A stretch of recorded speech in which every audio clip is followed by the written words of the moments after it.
प्यारे बच्चों, बहुत बहुत नमस्कार। आज की क्लास में हम लोग क्लास 8 वालों बच्चों के लिए, ठीक है ना, भूगोल का चैप्टर नंबर 2 जो है आपका भूमि, मृदा, जल, प्राकृतिक वनस्पति और वन्य जीव संसाधन, इस चैप्टर के सभी क्वेश्चन आंसर को आज की क्लास में हम लोग करने वाले, ठीक है ना। तो चलिए क्लास को स्टार्ट करते हैं और एक एक प्रश्न को हम लोग करते हुए आगे बढ़ेंगे। आप लोग नोट भी कर लीजिएगा, ठीक है ना। तो चलिए जल्दी से हम लोग एक एक करके सारे क्वेश्चन आंसर को देखना शुरू करते हैं।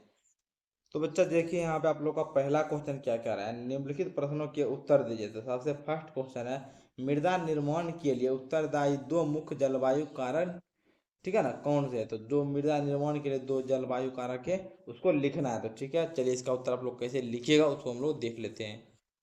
उससे पहले एक छोटा सा इन्फॉर्मेशन था, तो आप लोग देख लीजिए। जो ये बच्चे क्लास 8 में पढ़ रहे हैं और हमसे ऑनलाइन पढ़ना चाहते हैं, वहाँ पे आपको लाइव पढ़ाया जाएगा, वीडियो क्लास मिलेगा, डाउट क्लास मिलेगा, पीडीएफ नोट्स मिलेगा और वहाँ पे आप लोग ऑनलाइन टेस्ट भी दे सकते हैं, ठीक है ना।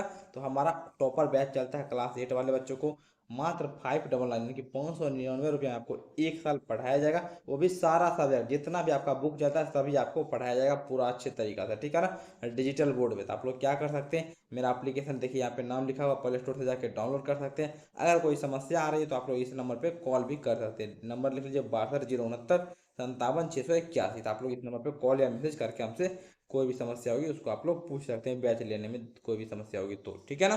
चलिए तो आप लोग जाके जल्दी से एप्लीकेशन डाउनलोड कर लीजिए। आगे हम लोग क्वेश्चन आंसर देखना शुरू करते हैं। तो देखिए यहाँ पे उत्तर इसका क्या हो जाएगा। पहला क्वेश्चन था तो इसका मुख्य दो कारण बोला था, पहला होगा तापमान और दूसरा क्या हो जाएगा सर, वर्षा। तो आप लोग उत्तर में लिख लीजिएगा तापमान और वर्षा, ठीक है ना।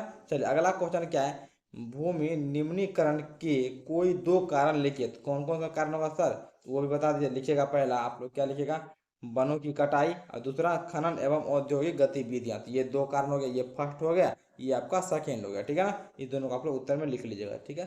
चलिए अगला क्वेश्चन क्या है, भूमि को महत्वपूर्ण संसाधन क्यों माना जाता है। उत्तर में आप लोग क्या लिखेगा बताइए तो सर जी।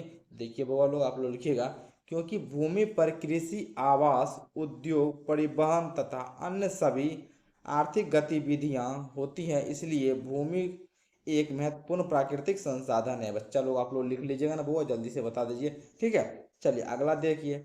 देखिए जो बच्चा बैच लिए हुए हैं, ठीक है ना, उनको तो मजा आ जाता होगा क्वेश्चन आंसर करके, क्योंकि सारा क्वेश्चन आप लोग को पहले से ही बैच में पढ़ाया हुआ रहता है, ठीक है ना, सारा टॉपिक। तो आपको क्वेश्चन आंसर अच्छे से समझ में आ रहा होगा, ठीक है ना। देखिए अगला क्या है, किन्हीं दो योजनाओं के नाम बताइए जिन्हें सरकार ने पौधों और प्राणियों के संरक्षण के लिए आरंभ किया है। बोला कि दो योजना का नाम बताना है जो किस लिए लागू किया गया, पौधा और जंतु के संरक्षण के लिए। तो उत्तर में लिखिएगा आप लोग प्रोजेक्ट टाइगर, ये टाइगर को बचाने के लिए लागू किया गया है। उसके बाद प्रोजेक्ट एलिफेंट, ठीक है ना, ये एलिफेंट को बचाने के लिए लागू किया गया था। ये जो योजना आप लोग लिख सकते हैं, ठीक है ना बुआ।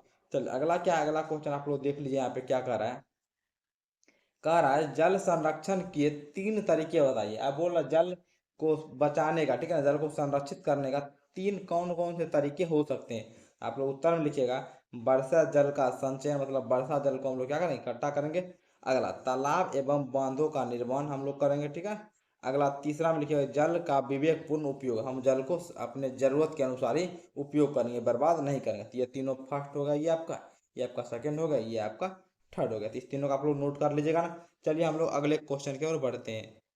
चलिए तो बउआ अगला क्वेश्चन यहाँ पे क्या कर रहा है, सही उत्तर को चिन्हित कीजिए। यहाँ पे ऑप्शन है तीन दिया हुआ है, इसमें से जो सही होगा उस पर आपको टिक लगाना, ठीक है ना। तो देखिए सबसे फर्स्ट में कह रहा है, निम्नलिखित में से कौन सा कारक मृदा निर्माण का नहीं है। पूछ रहा कौन सा ऐसा कारक है जो मृदा निर्माण के लिए उपयोगी नहीं है, ठीक है ना, जरूरी नहीं है, तो वो आपको बताना है।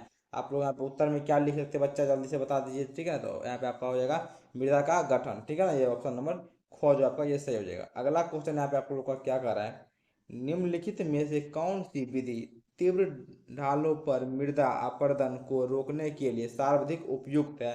ठीक है ना, ढलान वाले मिट्टी पे मृदा को कटता, अपरदन मतलब कटना, उसको रोकने के लिए कौन सी विधि उपयुक्त है। तो यहाँ पे आप लोग का उत्तर क्या हो जाएगा सर, ऑप्शन नंबर ग, तो वैदिक कृषि, ठीक है ना बच्चा, आप लोग वैद में पढ़ चुके होंगे, ठीक है ना। चलिए अगला क्या है आपका, निम्नलिखित में से कौन सा प्राकृतिक के संरक्षण, ठीक है ना, प्रकृति के संरक्षण अनुकूल नहीं है।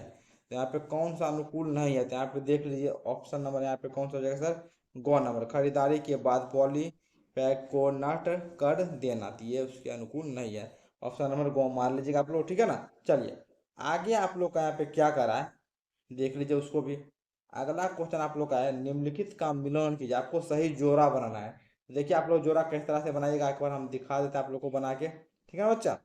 चलिए हाँ, अब आ जाइए। तो देखिए पहला क्या है आप लोग के यहाँ पे जोड़ा बनाने में, उसको देखिए। पहला है भूमि उपयोग, तो भूमि उपयोग को आप लोग क्या मारिएगा, तो इधर खोज लीजिए जल्दी से।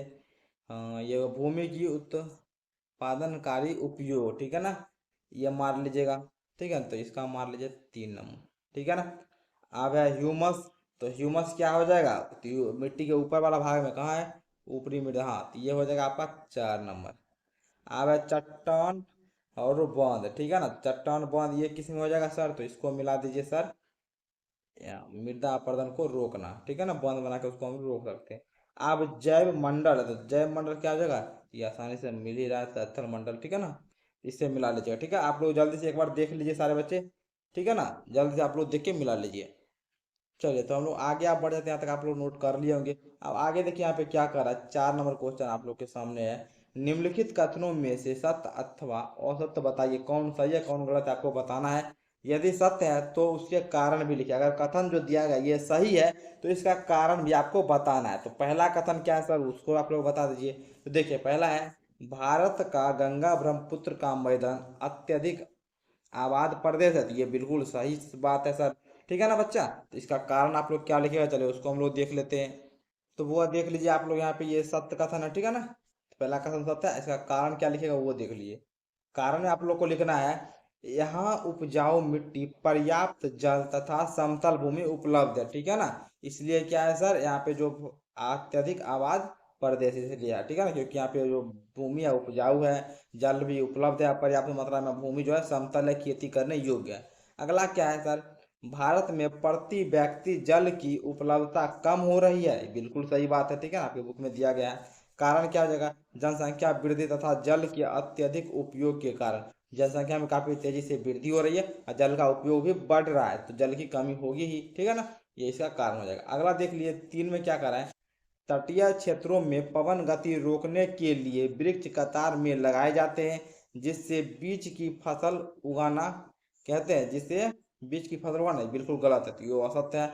ठीक है, इसका भी हम कारण दे दिए, ऐसे आप लोग कारण नहीं भी लिखिएगा तो कोई बात नहीं। कारण क्या है, इसे रक्षक मेखला, ठीक है ना, कहते हैं बीज की फसल उगाना नहीं, ठीक है, इसको रक्षक मेखला कहते हैं, बीज का फसल उगाना नहीं, तो ये इसका कारण हो गया। अगला देखिए, मानवीय हस्तक्षेप और जलवायु परिवर्तन परितंत्र को व्यवस्थित रख सकते हैं, ये गलत है आप लोग का। कारण क्या होगा सर, तो मानवीय हस्तक्षेप और जलवायु परिवर्तन परितंत्र का संतुलित बिगाड़ते हैं, ठीक है, मानव का कोई भी हस्तक्षेप होगा तो वो जो पर्यावरण का संतुलन है उसको हानि पहुंचाएगा, उसको बिगाड़ देगा, ठीक है ना, यह इसका कारण हो गया। तो आप लोग इसका कारण भी नहीं लिखिएगा तो कोई बात नहीं, क्योंकि बोल रहा था जो कथन सत्य है उसी का कारण लिखना है, तो पहला दूसरा सही है, उसका कारण आप लोग नोट कर सकते हैं, ठीक है ना बच्चा।